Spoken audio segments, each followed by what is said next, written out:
अब third theorem है आपकी, if vector function f of a scalar variable t has a constant magnitude then vector f and vector f का first derivative are perpendicular, तो वो एक दूसरे पे क्या होंगे, परपेंडिकुलर होंगे अगर f का मैग्नीट्यूड क्या है, कांस्टेंट है।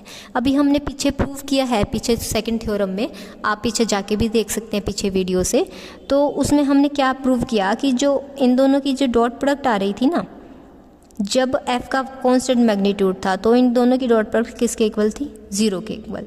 ठीक है, अब हमें पता है कि इन दो फंक्शंस की अगर डॉट प्रोडक्ट 0 के इक्वल आ रही है तो वहाँ पे वो एक दूसरे पे क्या होंगे, परपेंडिकुलर होंगे। ये हमें बिल्कुल हम पढ़ते आए हैं, क्योंकि जो डॉट प्रोडक्ट होती है उसकी हेल्प से हम परपेंडिकुलर कंपोनेंट फाइंड आउट करते हैं। ठीक है, तो refer to the theorem 2 in which we have provided F vector dot में एफ वेक्टर का डेरिवेटिव इज इक्वल्स टू 0, और यहाँ पे ये 0 है नहीं है, इसका मतलब कि ये आपका क्या है, नल वेक्टर नहीं होगा। सो डॉट प्रोडक्ट जो होगी दो वेक्टर्स की वो इक्वल हो रही है 0 के, तो वो क्या रिप्रेजेंट करती है कि जो f है ना वो इसके परपेंडिकुलर हो जाएगा। हमने फर्स्ट एक्सरसाइज की थी 10th चैप्टर में, उसमें एक क्वेश्चन भी किया था, वहाँ ये बताना था कि दो वेक्टर्स हैं, जैसे a है वो b क्रॉस c पे क्या होना चाहिए, परपेंडिकुलर। तो परपेंडिकुलरिटी के लिए हमें क्या दिखाना था कि इन दोनों की जो डॉट प्रोडक्ट है ना वो 0 के इक्वल अगर आ जाती है तो वहाँ से ये दोनों वेक्टर्स एक दूसरे पे क्या हो जाएंगे, परपेंडिकुलर। और यहाँ पे ऑलरेडी हम सेकंड थ्योरम से रिजल्ट उठा ही चुके हैं कि इन दोनों की जो डॉट प्रोडक्ट है वो किसके इक्वल आ रही थी, 0। अगर डॉट प्रोडक्ट 0 के इक्वल आ जाती है तो दोनों वेक्टर्स क्या हो जाएंगे, एक दूसरे पे परपेंडिकुलर। यही हमें यहाँ पे क्या करना था, प्रूव करना था। ठीक है, फर्स्ट और सेकंड जो थ्योरम है वो आपका बेस है, और आगे थर्ड फोर्थ फिफ्थ थ्योरम जो है उनके डेरिवेटिव्स हैं, और जो फिर से सिक्स्थ थ्योरम आ रही है वो भी इंपॉर्टेंट रहेगी आपकी। ठीक है, अब फोर्थ है आपके पास, if function f is differentiable vector function, अगर f जो है वो डिफरेंशिएबल वेक्टर फंक्शन है ऑफ स्केलर वेरिएबल t का, देन अगर जो वेक्टर फंक्शन f का मैग्नीट्यूड रहेगा ना वो नॉर्मल फंक्शन के इक्वल हो जाएगा। मतलब वेक्टर फंक्शन स्केलर क्वांटिटी में कन्वर्ट हो जाएगा जब उसका मैं मैग्नीट्यूड निकालूंगी। Then derivative of vector function square is equals to 2f df over dt। अब इसका स्क्वायर यानी इसके मैग्नीट्यूड का स्क्वायर। ठीक है, मैग्नीट्यूड का स्क्वायर किसके इक्वल हो गया, नॉर्मली f के स्क्वायर के इक्वल हो गया। ओके, क्योंकि हमें ये क्या गिवन है यहाँ पे। ओके, सो अब हमें फाइंड आउट करना है इसका डेरिवेटिव। इसका डेरिवेटिव हमारा क्या होगा, इसके डेरिवेटिव के इक्वल, यहाँ से 2 आगे, f as it is df over में dt। यही हमें फर्स्ट पार्ट में प्रूव करना था, ये हमने हमारे गिवन रिजल्ट की हेल्प से प्रूव कर दिया है। ठीक है, अब सेकंड पार्ट प्रूव करना है। सेकंड पार्ट में f dot df over dt चाहिए। अब ये किसकी हेल्प से आएगा हमारा, जब हमें f के मैग्नीट्यूड का स्क्वायर मिल जाए। ठीक है, और वहाँ भी क्या हो जाएगा, दूसरी साइड इसका स्क्वायर। अब दोनों साइड हम क्या करेंगे, डेरिवेटिव करेंगे।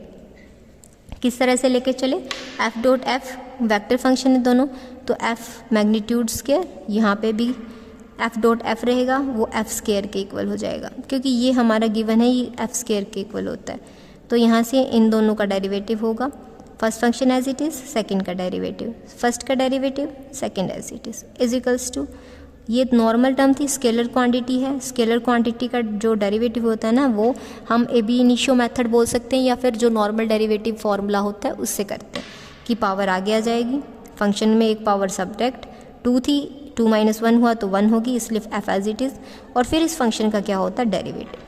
अब ये दोनों ही वैल्यूज़ क्या हैं, सेम है, कंबाइन कर देंगे, 2f dot df over dt is equals to 2f df dt। 2 से 2 कैंसिल, तो हमारी जो वेक्टर फंक्शन की डॉट प्रोडक्ट है किसके साथ, उसके डेरिवेटिव के साथ, वो किसके इक्वल हो जाएगी, उसके magnitude dot product with magnitude का डेरिवेटिव।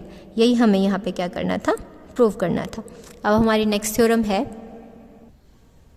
थ्योरम नंबर 5 है, if f is a differentiable vector function of scalar variable t, then अभी पीछे तो हमने डॉट प्रोडक्ट की थी, यहाँ पे आ रही है आपकी क्रॉस प्रोडक्ट। तो क्रॉस प्रोडक्ट आपकी किसके इक्वल होगी, वेक्टर फंक्शन क्रॉस में वेक्टर फंक्शन का सेकंड डेरिवेटिव। ठीक है, तो लेके चलते हैं हमारी लेफ्ट हैंड साइड, इसको राइट हैंड साइड के इक्वल दिखा देंगे।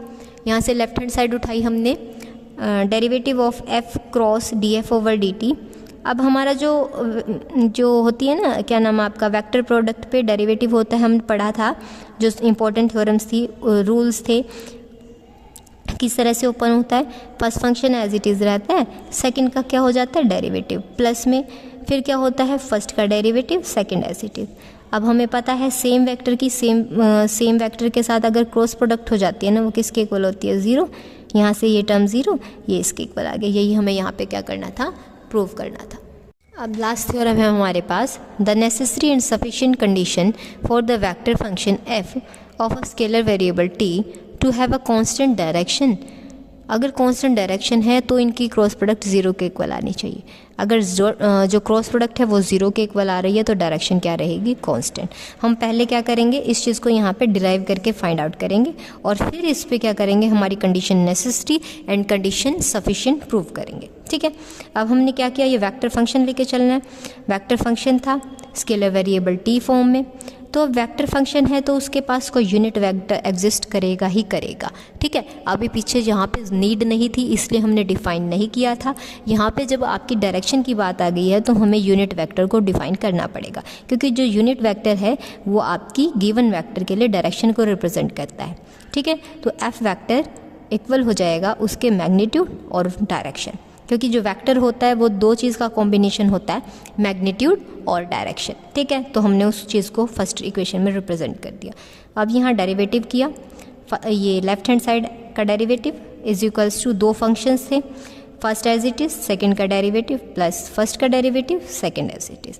अब हमने क्या कर दिया यहाँ पे, क्योंकि हमें ऊपर चाहिए क्रॉस प्रोडक्ट चाहिए तो इन दोनों की हमने क्या कर दी, क्रॉस प्रोडक्ट। यहाँ क्या हो गया, F cross D F over D T is equals to F cap cross में ये दोनों क्वांटिटीज़ आ जाएंगी यहाँ पे।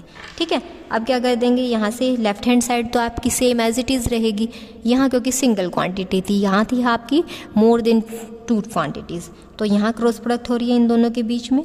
यहाँ हो जाएगा F square F cap cross D F cap over D T plus F D F over D T F cap cross F cap. अब हमने पढ़ा है 10th चैप्टर में, अगर हम दो वेक्टर्स की क्रॉस प्रोडक्ट कर रहे हैं और दोनों का मैग्नीट्यूड क्या हो, सेम हो, तो वहाँ पे वो किसके इक्वल हो जाती है, ज़ीरो। तो ये टर्म ज़ीरो, यहाँ से एफ वेक्टर की क्रॉस प्रोडक्ट उसके डेरिवेटिव के साथ किसके इक्वल आ जाएगी, F square F cap cross derivative of F cap vector with respect to T. ठीक है, अब हम यहाँ पे हमारी कंडीशन नेसेसरी लेके चलेंगे, क्या थी वो, कि डायरेक्शन कांस्टेंट है तो ये चीज़ हमारी ज़ीरो के इक्वल आनी चाहिए, और सफिशिएंट में क्या रहेगा, अगर ये ज़ीरो के इक्वल है तो वहाँ से जो हमारा वेक्टर था ना वो कांस्टेंट डायरेक्शन कैरी करेगा। ओके, तो कंडीशन नेसेसरी में हम मान के चल रहे हैं यहाँ पे, suppose F has a constant direction as a direction of F and F cap is same, क्योंकि डेरिवेटिव है, डेरिवेटिव नहीं, वेक्टर फंक्शन है, तो इसकी वेक्टर फंक्शन की डायरेक्शन जो होंगी वो उसका यूनिट वेक्टर की डायरेक्शन होगी, दोनों सेम रहेगी। ठीक है, so direction of F cap is constant, ये दोनों ही सेम है, ये कांस्टेंट था तो ये भी क्या हो गया, कांस्टेंट। अब हमें पता है अगर कोई यूनिट वेक्टर है उसका क्या होता है, मैग्नीट्यूड ना हमेशा कांस्टेंट रहता है, तो मैग्नीट्यूड कांस्टेंट हो गया, डायरेक्शन कांस्टेंट हो गया, अगर उसका मैं डेरिवेटिव करूँ तो वो भी क्या हो जाएगा, ज़ीरो के इक्वल हो जाएगा। ठीक है, अब यहाँ से ये ज़ीरो के इक्वल, पीछे हमारे पास क्वांटिटी थी, क्या थी, जो एफ की क्रॉस प्रोडक्ट थी D F over D T के साथ, वो इसके इक्वल थी। यहाँ से ये टर्म क्या हो गई है, ज़ीरो, ये ज़ीरो तो साथ में ज़ीरो हो जाएगी ये कंप्लीट, यानी हमारी लेफ्ट हैंड साइड किसके इक्वल आ गई है, ज़ीरो के। लेफ्ट हैंड साइड में क्या था, F vector cross product derivative of F vector is equals to zero, ये हमें क्या करना था, प्रूव करना था फर्स्ट पार्ट में। अब नेक्स्ट पार्ट में क्या रहेगा, इसको लेके चलेंगे और एफ की जो डायरेक्शन है वो हमें कांस्टेंट दिखानी है। ठीक है, सो यहाँ से F cross D F over D T is equals to zero मान लिया। नेक्स्ट स्टेप में ये हमारे पास जो कंडीशन नेसेसरी प्रूव करने से पहले ये किसके इक्वल था, यहाँ से F square F cap cross D F cap over D T, ये टर्म हमारी इसके इक्वल थी, दो क्वांटिटीज़ थी ना इक्वालिटी में, वही लिखा है हमने। अगर ये ज़ीरो के इक्वल तो इसको भी ज़ीरो के इक्वल होना पड़ेगा। ठीक है, अब मैग्नीट्यूड को हम इक्वेशन से हटा भी सकते हैं, क्योंकि यहाँ क्या चल रही है, वेक्टर्स की बात चल रही है, तो वेक्टर्स में से मैग्नीट्यूड को हटा सकते हैं एक बार। क्योंकि हमें क्या चीज़ कांस्टेंट दिखानी है, डायरेक्शन कांस्टेंट दिखानी है। सो उसकी वजह से हमारे पास ये आ गया F cap cross D F cap over D T is equals to 0। अब हमें पता है जो यूनिट वेक्टर होता है ना उसका मैग्नीट्यूड क्या होता है, कांस्टेंट। अब कांस्टेंट क्वांटिटी है तो थ्योरम सेकंड में हमने प्रूव किया था कोई भी वेक्टर अगर कांस्टेंट मैग्नीट्यूड कैरी करता है तो उन दोनों की डॉट प्रोडक्ट मतलब उस वेक्टर और उस वेक्टर के डेरिवेटिव की डॉट प्रोडक्ट किसके इक्वल होगी, 0 के इक्वल। आप पीछे वीडियो में जाके चेक भी कर सकते हैं। थ्योरम नंबर 2 हमने प्रूव की है चैप्टर 11 से कि अगर किसी भी क्वांटिटी यानी किसी भी वेक्टर का कांस्टेंट है मैग्नीट्यूड तो उन दोनों के मतलब उस वेक्टर और उस वेक्टर के डेरिवेटिव की जो डॉट प्रोडक्ट है वो किसके इक्वल रहेगी, 0 के इक्वल। अगर ये 0 यहाँ से फोर्थ और फिफ्थ इक्वेशन से हम क्या सॉल्व करके निकाल सकते हैं कि जो हमारा एफ कैप का डेरिवेटिव रहेगा वो किसके इक्वल आ गया, 0। अब एफ कैप का डेरिवेटिव अगर 0 के इक्वल आ रहा है, किसी भी टर्म का डेरिवेटिव 0 आ रहा है तो यानी जाहिर सी बात है कि वो चीज़ क्या होगी, एक कांस्टेंट क्वांटिटी। तो यहाँ से एफ कैप जो है वो क्या बन जाएगा, कांस्टेंट वेक्टर। कांस्टेंट वेक्टर है तो वहाँ पे अगर वेक्टर कांस्टेंट है तो वहाँ से मैग्नीट्यूड तो वो कांस्टेंट ले आई हुआ था तो वहाँ से रिमेनिंग क्या बच गई है, डायरेक्शन। तो यहाँ से इस वेक्टर की जो डायरेक्शन है वो भी क्या हो जाएगी, कांस्टेंट हो जाएगी। ठीक है, क्योंकि ये जो है किसका यूनिट वेक्टर था, वेक्टर एफ का। तो अगर इसकी डायरेक्शन क्या हो जाएगी, कांस्टेंट होगी तो इसकी भी डायरेक्शन क्या हो जाएगी, कांस्टेंट हो जाएगी। यही हमें इस थ्योरम में प्रूव करना था। क्लियर है। इसके बाद आपके एक्सरसाइज के एग्जांपल्स रहेंगे वो हम हमारे नेक्स्ट वीडियो में कैरी ऑन करेंगे।